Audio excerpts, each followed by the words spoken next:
David, you've said that it's very important to bring these synergies and these people coming together from various sides and various disciplines.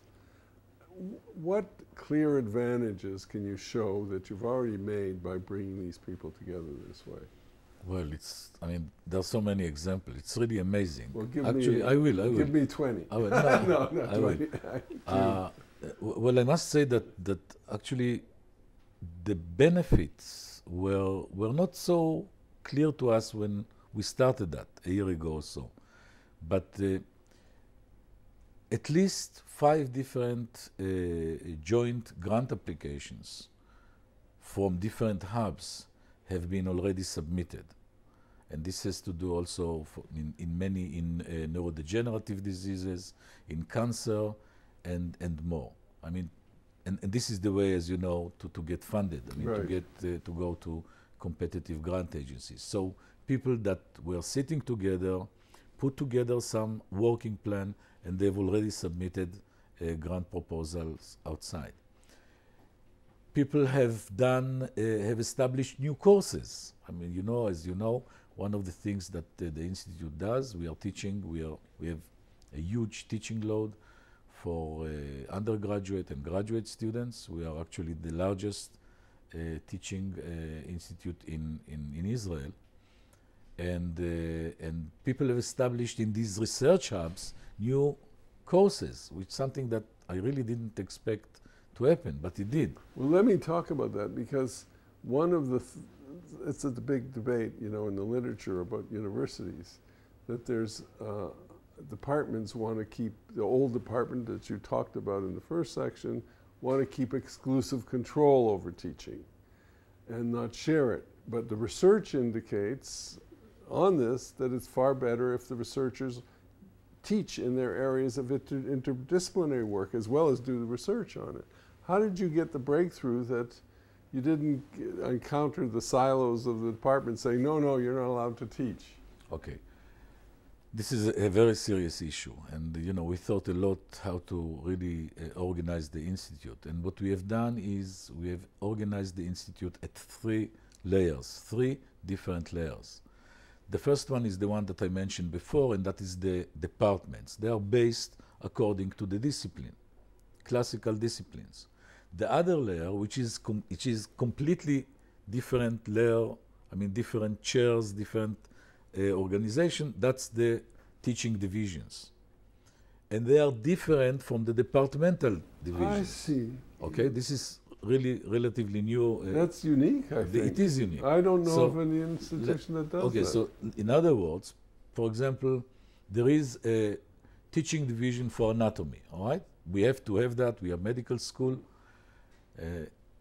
People that belong to this teaching division can be sitting in the Department of Biochemistry, and we have example of that, or Department of Developmental Biology, or Department of Physiology.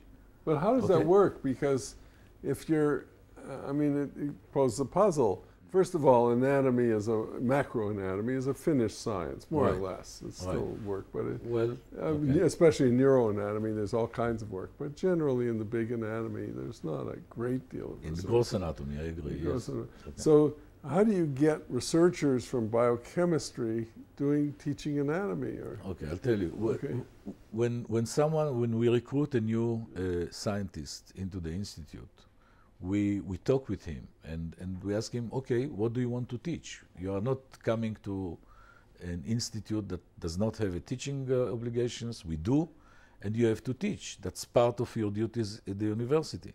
So you can teach A, B, C, D. What would you prefer, according to your expertise, to what you know, and so on. So he would say something. He would suggest something. We would suggest something else, and we will come up to some decision. What is his obligation in teaching? Now, if he is someone that, for example, has done an MD studies, if he is an MD in education, he did anatomy. You ask about anatomy, so I stick to that. So if he knows anatomy, and if he's interested, for example, if he does developmental biology, okay, and he's using anatomical tools, and he knows anatomy, he would say, I don't mind to teach anatomy. So he will belong to the teaching division of anatomy. I see. And although he will not there is no department of anatomy anymore at the Hebrew University. We have a new department, which is a combination. We've joined the Department of Physiology and Anatomy, and it's now the Department of Medical Neurobiology, a very strong and good department. But we do have a teaching division in anatomy. It's very interesting. It's a unique model because I've done research on university organization and haven't had that model. Well, okay. It's experimental. Let me put it this way. We have just started it 2 years ago. So far it's going well, and we are trying it. As you said, I mean, this is the way to solve really the problem of holding departments in disciplines that they are not vital anymore. So that's how we solved it, and so far it's going pretty well. We'll see. We'll see how it falls out. Right. What about the difficulties? Because in all these cases, you have the division of responsibilities of individuals to their research, to their teaching, to interdisciplinary, to their discipline. It's a great burden on any scientist. It's not just a narrow, where my discipline is my research. We don't have that case anymore.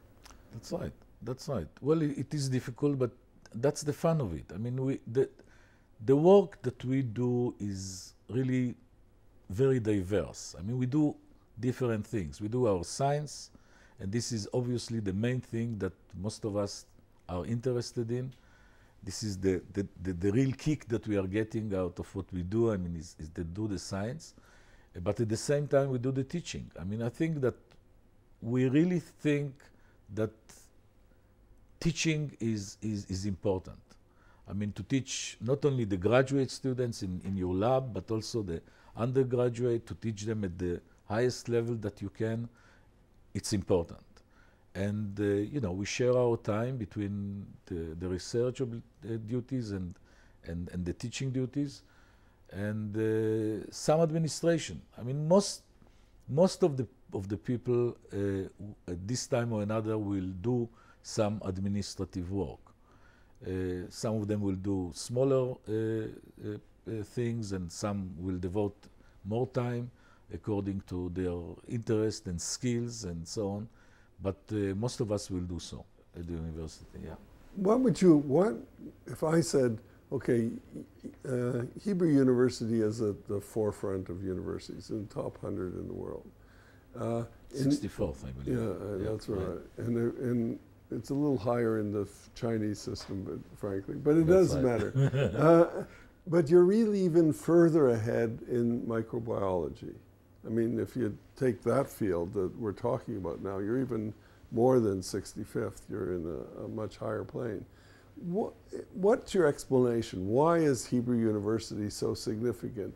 After all, you don't attract the world scholars to Hebrew University in the sense of you don't have Chinese scholars, Indian scholars. It's a much more narrow base. You're attracting your people, but you're doing frontier work. I mean, you're not when I look at where you rank, you know, whether between Oxford and Cambridge and grants or something like that, it's very high ranking. And so you have to say, well, this is unusual. Why? What's the case? Why is it happening here?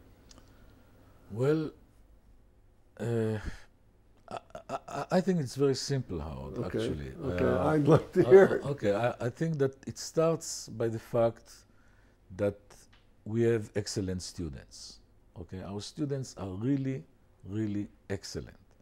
They get first-grade training here in their undergraduate and graduate studies. It starts with that.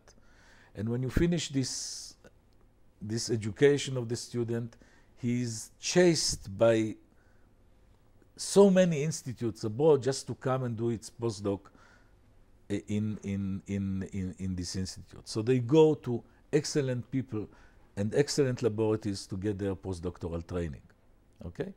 And then they come back. So what you have is a product of really first-grade scientists. The competition of getting a position here is very difficult. I mean, we just finished a round of competition. There were 25 candidates for 2 positions. I mean, this is very difficult. So eventually those who get in, they are really first-grade scientists. So what you have here is an institute of people that have gone through very good education. They've succeeded very well in whatever they've done until they came to the institute. And now they're establishing their laboratory in whatever particular field they're working on. We're going to take a break. We're going to take a break because I want to come back and ask you a question. I'll warn you in advance about whether there's a shortcoming in that system, in that you get your own students back, but you're not getting students from all over the world. And I want to talk about that. Sure. We'll break. Okay.